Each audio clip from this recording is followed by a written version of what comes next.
Hi, Steve Gordon here, your friendly neighborhood Riverside Carpet Repair expert. And I'm not an actor, not like everybody else in the Riverside area. I'm a carpet repair guy, so take it easy on me. I'm just here to try to explain a little bit about carpet repair. So if you have carpet patching issues, or any issue that might relate to something that you need your carpet patched, or if you need your carpet stretched, or if a transition between your carpet and floor needs help, or maybe you have a Berber carpet that needs some love, or a commercial carpet, or any one of a number of other things that you might have questions about when it's related to carpet repair, I've made this recording just for you.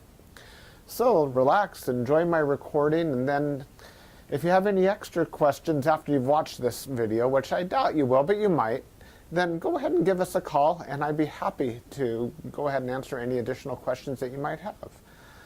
At that point, I would be absolutely thrilled and honored if you would have us actually come on out to your home or office and just take care of your carpet issue for you. So until I hear from you, and I sincerely hope I do, enjoy the recording. Hi, Steve Gordon here, your friendly neighborhood carpet repair guy. And I promise you one thing, and that is I'm absolutely not an actor. So if you're looking for an actor to talk about carpet repair, you've come to the wrong place. But if you want to know about carpet repair, whether it be carpet stretching, patching, Berber carpet repair, commercial carpet repair, transitions between your carpet and a floor, maybe your stairs need repaired, a seam could need repaired, or a few other things, well, in that case, you have come to the right place, because I'm going to talk to you about that, and I'm going to try to answer as many of your most frequently asked questions as possible. And before I get to that, I am going to talk to you a little bit about our guarantee, how to get an estimate, the bid, and a couple other details. So I hope you enjoy my recording, and please be patient with me because I don't have a script. I've got a dozen notes here to go off of, and it's just going to be right off the top of my head, and try to really just answer all the questions I can ahead of time so that you have a little bit of education when you call us, and I certainly hope you do. So first, I'd like to talk about the guarantee. When you call us, you're going to get a 100% unlimited, unconditional lifetime labor guarantee. And what I mean by that is that either you or your carpet or both are going to be completely, absolutely, and thoroughly worn out before you ever have to pay to have that carpet fixed again. So again, 100% unlimited, unconditional lifetime labor guarantee, that's forever. How you get your estimate in the first place is after you watch this recording, give us a call here at the office, and we're going to give you something like a phone guesstimate. We'll give you an idea of what you might expect to pay. We might tell you something like between $150 and $300, or we might say between $200 and $400, or something like that. We're not going to know exactly, or even not even all that close, how much it's going to cost to have us fix your carpet for you. So if you feel like we're in the right sort of price range, then we're going to schedule an appointment to come on out and actually give you an absolutely free, no obligation bid. At that point, if you feel the bid is fair, and I'm sure you will because it's our business model to give you a fair price so that we could do the job right then and there all in one trip. We would really love to just do it in one trip. Now, I understand that sometimes you need to get a bid on one trip and then come back at a different time, have us come back at a different time to actually do the work. But by and large, it's normally best to just get it all done all in one trip, and that's how we'll give you the best price as well. After all, driving out to your place once is going to be less expensive for both of us than it would be to drive out to your place 2 or more times. Now, another thing about the absolutely free, no obligation bid is at that point we're going to actually have an opportunity to see the work. We're going to see exactly what needs to be done, because you see, when you call us on the phone, even though you think you've explained the situation thoroughly, it's very likely that either myself or one of my assistants here that helps me answer the phone won't really understand exactly what we're dealing with until we actually see it. And so that's why we really do want to come out and give you a bid in person. And by the way, if you don't like the bid, if you don't think it's fair, we're going to walk away absolutely empty-handed, and that makes us sad. So sad, because we want to be out there, we want to fix your problem, and put a check in our pocket and go off to the next one. After all, this is what we do for a living. This is how we feed our families. Speaking about money, please don't pay cash. We would really prefer that you pay with a check made out to Creative Carpet Repair, or use a credit card. You can call in the office with a credit card. So cash, it's against the agreement I made with all my contractors. Now, if you work with me directly, if I'm the actual contractor that shows up to your house and you want to pay me cash, I'm happy to take it. But for any other contractor throughout my entire company, please don't pay cash. Now, I want to talk a little bit about the carpet repairs. I've got a little bit of housekeeping out of the way. Let's talk about carpet stretching. Most people wonder why their carpet is all rippled up. So if you look out at your carpet and you see more waves than the ocean, or it's more rippled up than you can believe, and there's peaks and valleys in your carpet and you're getting seasick just looking at it, or if it's a trip hazard, there's a real good chance that your carpet was never stretched in tight enough to begin with. You see, whoever stretched your carpet the first time around more than likely didn't use a power stretcher. Now, what a power stretcher is a pole that it butts up against one wall on one side of the room, and this pole runs all the way across the room to a head that's on the other side. And when we push down on this handle, the carpet gets stretched, and it gets stretched so tight that we have no doubt at all that we're going to be able to live up to that unlimited, unconditional lifetime waiver guarantee. That carpet will never ripple up again. You have my absolute word of honor on that. And if I'm wrong, we'll do it again for no charge at all. When we stretch carpet in a room, it's always best to have the room completely empty. We can empty the furniture out of the room for you if that's what you need, but more often than not, the customer will want to get as much as possible out of the way. Now, don't strain yourself. Don't go moving a giant king-size bed or a dresser that weighs, more than 10 elephants. That's not cool. We have special tools. We have these sliders that we can put underneath the legs of the furniture. So even if your dresser weighs a couple 100 pounds and is harder than heck to move, we get those sliders underneath there, and we can move that stuff around if that's what we need to do. So don't strain yourself moving the furniture. Also, if you have a king-size bed and it's just completely unreasonable for whatever reason to move that bed, quite often we could stretch the carpet in that room without moving the bed. It's a lot more work. Those poles that I spoke about, they go actually underneath the bed, so we stretch the carpet right underneath the bed to the other wall. And it's a lot harder. It takes us a lot more time and effort, but it can be done. So that's a little bit about carpet stretching. We use a power stretcher. We don't just kick it in with our little Susie Homemaker little knee kicker, and it leaves a little bit of extra carpet at the end. We cut off that excess, and you'll see how much carpet we cut off when we're done. We throw it in a bag, and we tuck in the carpet along the edge, and boy, life is good. It looks so much better. One thing that you might be aware of when we finish, though, is if you had large ripples, the carpet could be soiled along the top ridge of those ripples more than at the valleys, and that makes sense. Where you're walking, that's where it's going to get more dirt. So after you stretch the carpet is a real good time to have the carpet cleaned. Also, the carpet's out of the room, and the furniture is out of the room, and it's just a great time to clean the carpet. It looks a lot better at that point. Mind you, like I said, this is unscripted, so I'm just going to talk to you about carpet repair. Now let's talk about Berber carpet repair for a minute. Berber carpet repair has rows. Well, Berber carpet has rows. And actually the word Berber carpet, or the name Berber, it isn't exactly accurate. Berber carpet actually comes from a place out in the Middle East, country or countryside, where the area is called Berber, the Berber people or something like that. Anyhow, it's a very expensive rug, Berber rug. That's the actual meaning of the word Berber rug. The Berber carpets that we find today are very similar. There's loops and there's rows, and if you pull on one of those loops, or rows becomes unglued somehow, it could make a run, what we call a Berber run. So when you pull on that thread, it's like it's unzipping right in front of you. It's like, oh my gosh, what has happened? I've got this zipper run going all the way across the room. Now your higher end Berber carpet, that doesn't likely happen. It almost never does.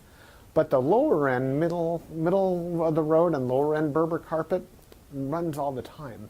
So when we fix a Berber carpet, what we're going to want to do is take out the bad area and patch a new piece in there. Sometimes we could actually weave a little bit of some new loops right into the place where that carpet has come unfurled.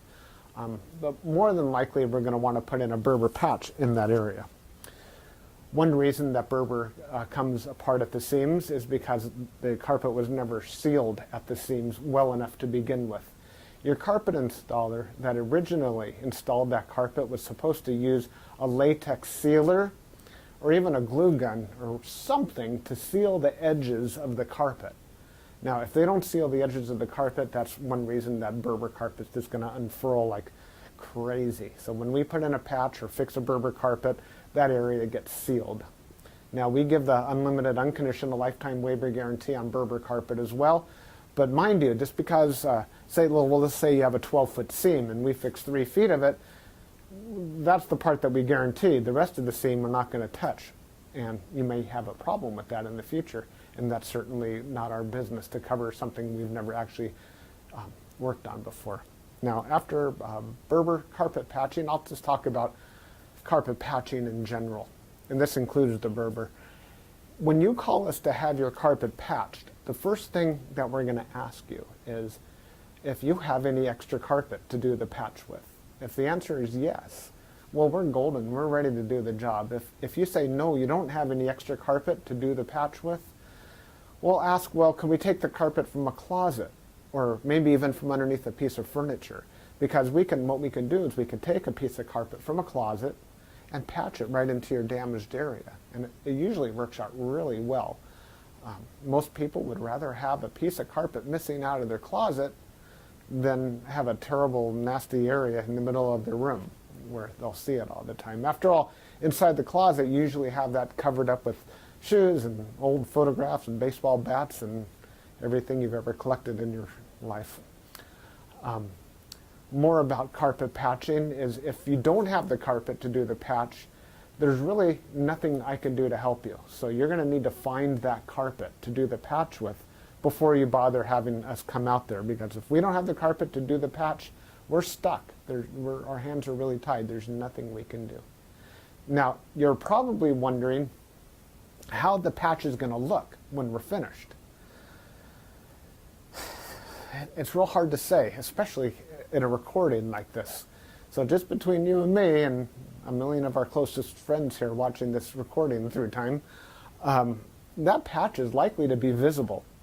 You see, if you take a piece of carpet that's never been walked on, it's never been soiled, it's never seen the light from the window coming in so it hasn't faded out, and you take that brand new looking type of carpet or piece of carpet and patch it in to an area that has been worn, it has been soiled, it has been faded out by the sunlight, well, certainly you're going to see the difference between the new carpet and the older carpet because it's patched right in the middle there.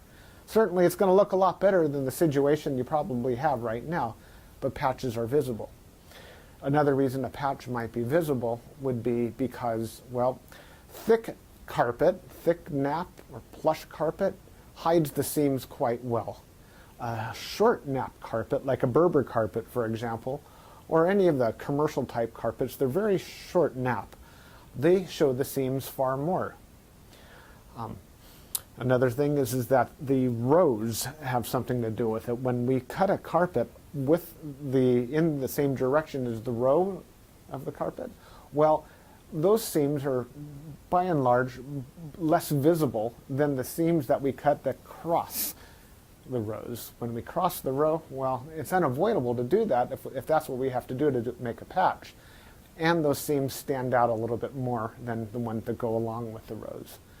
So carpet patching, that's what we specialize in. We could absolutely do that for you. Have the carpet available for us, and we also back up our patches forever, just like everything else, just forever and ever and ever. That patch will never come up. After patching, well, we could talk a little bit about pet damage also when we talk about patching. If you have an animal, a dog or a cat, or I've even seen it's been a bunny or a few other animals that have actually gotten locked behind a closed door, what'll happen is they'll get that separation anxiety and they'll try to dig their way out, and they'll just rip the heck out of the carpet. That's one of the main reasons we'll do carpet patching.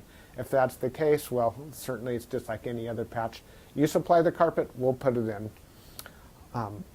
However, if that animal didn't tear up the carpet, if they actually urinated on the carpet, there's a whole other thing we can do about that, and I'm going to need your help for that.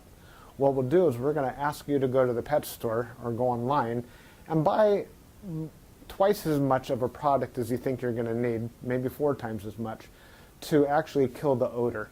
Now, the product I'm talking about is actually an enzyme, and what we'll do is we'll pull back the carpet, we'll remove the padding, clean the floor, and you'll pour this enzyme onto the floors underneath it all. And that enzyme will eat up all the proteins that contribute to the smell of the urine in your carpet.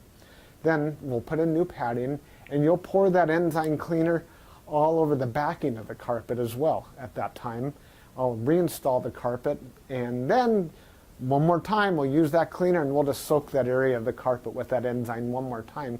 And that's likely to kill the scent altogether. That smell should be completely gone. If not, it's probably because your animal found another place that you don't even know about, and I'm sorry about that. There's nothing we could do about your animal. Now that we've spoken about pet damage, I like to talk about carpet to floor transitions. A lot of people call us because they've put in a new floor. Maybe it's a tile or a wood floor, and their carpet now needs to be finished along that edge. More often than not, we don't need to put in any kind of metal there.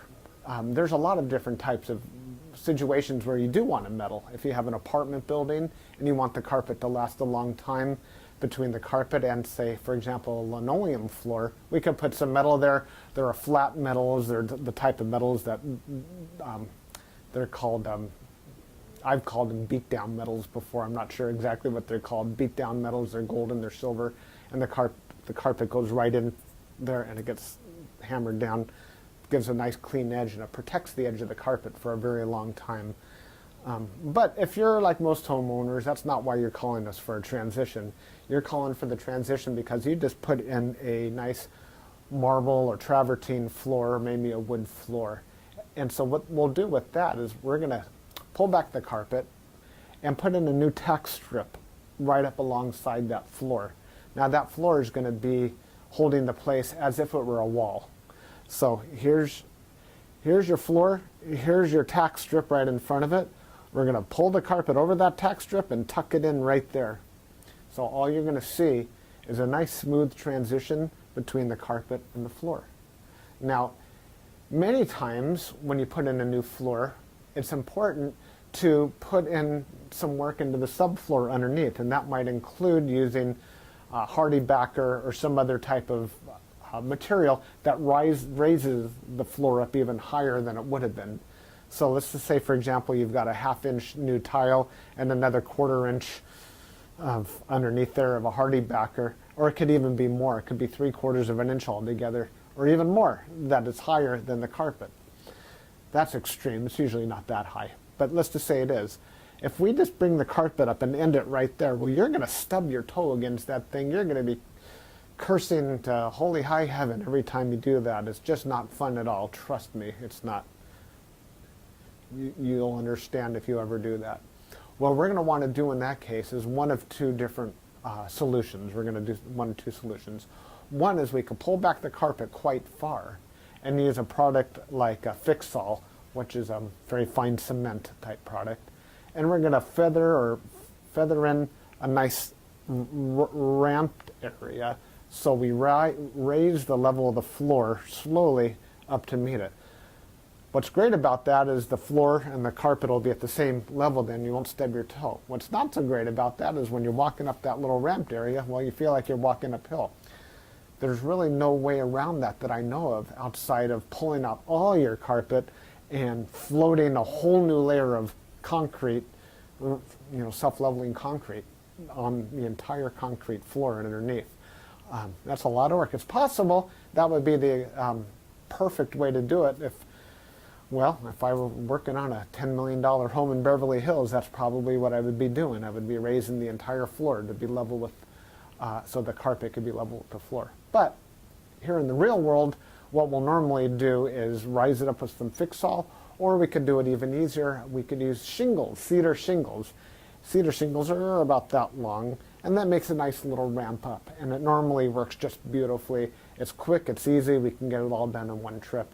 So we're going to raise the level of the carpet right up to the level of the floor, and you're just going to be happy as can be about that. Some transitions are round, curved. Other transitions could be squared. There's 100 types of transitions out there. And if you look on the internet under carpet to floor transitions, you're going to see a lot of examples. Perhaps even on my website, you can see some other examples. And so when you call us, you can explain what you're dealing with, and that would help us with the program here.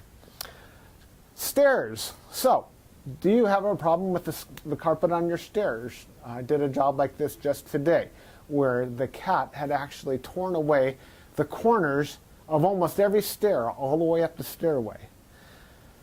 The lady was not happy about this. My solution to this was that, well, first of all, I asked her, do you have any extra carpet? And the answer was yes. You can take the carpet out of a closet. And I told her, well, you're going to have carpet missing out of a closet. And she said, well, that's fine. You can put this carpet in the closet. So she had something that didn't match at all. And she didn't mind because, well, she just didn't care that the carpet in the closet didn't match halfway through. So I took the carpet out of the closet, and the first thing I did is I completely replaced the first two stairs, because after all, the first stair or two wears out faster than everything else anyhow, and those first two stairs were pretty trashed. Instead of just fixing the little corners, just replace the entire stair if you can. It'll make a world of difference to have something new there. With all the rest of the stairs, I just did these little bitty patches all the way up one side and all the way down the other, and it was just beautiful. I think it gave her probably another 10 years of life to her carpet to fix those stairs. Another thing you could do with stairs, what some of my customers have done, and I love this idea, is replace the entire stairway by, well, let me back up a little bit. Let's just say you have a 3 or 4 bedroom house, and it's the same carpet throughout the entire house, and your stairway is pretty much in the middle of it all. And if you replace the carpet on your stairs, well, it's going to be a slightly different color than the rest of your carpet, and that's going to look low class, and we don't like that, do we? No, we don't. What I would suggest in that case is that we take the smallest room of the house, maybe a small bedroom or nursery, and pull the carpet out completely from the smallest room of the house and buy new carpet for that room. Then we have maybe a 12 by 12 piece of carpet, and we can replace the entire stairway with that carpet. That way it matches the entire rest of the house except for that one room. That'll easily save you $4,000, $5,000, $6,000, $7,000 right there. And it's a lot less work too. So I like that idea. You got a whole new stairway. A lot of people, you walk in the front door and there's the stairway right there. If the stairs look bad, it's hard to recover from that first impression. So take my word for it. That's a really great way of going. Now stairs. Commercial carpet repair. If you have commercial carpet and that needs to be repaired, it either has ripples and waves or it needs a patch. If it's rippled, it might need to be stretched. We've already talked about carpet stretching. On the other hand, it might have a different issue. It could be your commercial carpet was glued down to concrete to begin with. If that's the case, what we do is we actually take a knife and we just cut right down the middle of those ripples, cut right down those bubbles, and we will re-glue the carpet right underneath there and smush it all down, and believe it or not, those bubbles are going to be completely gone. They might be completely invisible when we're finished. You won't even see where we cut it, because where we cut it is exactly where we put it back together. The carpet will be nice and tacky before we push it back down. It's a great solution. But if the carpet needs to be stretched, well, we have to get the power stretcher out, and we'll fix it up that way. Now, if your carpet in your commercial building, say you have an office, is because, let's just say that you removed a wall between two rooms. If that's the case, you may have a strip of carpet that's missing. It's always a great idea to just get a completely different color. So if you have blue commercial carpet, go get a piece of red or black. Just something completely different, because a patch going all the way down through the middle of the room that's just a little bit off, it looks low class again. But if we put a strip of red down the room, or burgundy or black, people walk in and they go, oh yeah, these people have got some class. They got a decorative idea. So that's just my opinion. Use a completely different color if it's something goes all the way across the room. Now if it's just a patch, a small patch for whatever reason, and you have a little extra carpet, we can always patch it in with whatever you have. Seam repair. Good news and bad news. The good news about seam repair is that we can make your carpet so the seam doesn't keep getting worse. The bad news is that if it looks bad now, it's probably not going to ever look good again, regardless of what we do to it. Seams have to be done properly the first time. You see, when we seam a carpet together before it's installed, we'll use a straight edge and we'll cut down both sides of the carpet, and then we're going to seal the carpet on both edges, and then we're going to seam it together, and it'll be perfect. When it's completely cooled down, then we stretch it in. If we go back and try to open up the seam and cut that carpet off and try to bring it together, the chances of it ever looking better are right around 0. So I'm sorry to tell you that your seam repair, we can make it possibly look a little bit better. We can make it stop getting worse. We can make it not be a trip hazard any longer. But don't have your expectations too high when it comes to seam repair. The last thing I want to talk about is flood damage. Now, if you're watching this right now and you've got a flooded out carpet, you are in a world of hurt, and I'm sorry. The first thing I would do if I were you is probably have about 3 fingers of scotch. And then I would go ahead and get an extractor, like a hot water extractor. You can rent them at the just about any rental yard, and just start extracting all the water. Pull back the carpet, get rid of all the padding that's underneath your carpet. Rent a couple of blowers, or as many blowers as you need, and these things, they kind of look like a snail. As a matter of fact, that's their nickname in the field. We call them a snail.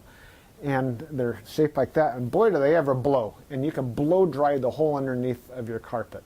Set it up and get the carpet completely dry. At that stage, that's when you call us, and we can supply new padding, put a new pad, reinstall your carpet, clean the carpet for you if you're in an area that we do carpet cleaning, and life is good. You can put your furniture back and you'll be happy again. You don't have to do it yourself. If you want to call a company, even ours, depending on your area, can do that extraction for you as well. Now, if it's really flooded, I mean, seriously, like you're ankle deep in water, don't even bother. It's beyond almost everybody's ability. That means that your baseboards are all going to be all wet. A professional company will come in, remove your baseboards, and we don't do that ourselves. They'll remove your baseboards, they'll drill holes in the wall, attach blowers to your walls, and blow dry the entire area, inside the walls and out, the carpet, the floor, the whole shebang. And then we can come in and put the carpet back down at that point. So I hope that I've answered your questions. If you have any additional questions, now that you've heard me talk for the last I don't know how long, feel free to call me here at the office. I would be just tickled pink to hear from you. If I'm not here, one of my assistants, whoever answers the phone, will be well trained and will be able to answer any questions that you have about carpet repair. And then at that point, we'll be absolutely positively honored if you would have us just come on out to your place and fix your carpet for you. And that's all I have to say. Again, I'm Steve Gordon, and I promised I wasn't an actor, and by now you believe it. I'm a carpet repair guy, and I'll be looking forward to hearing from you, so please call me. Thanks. Bye-bye.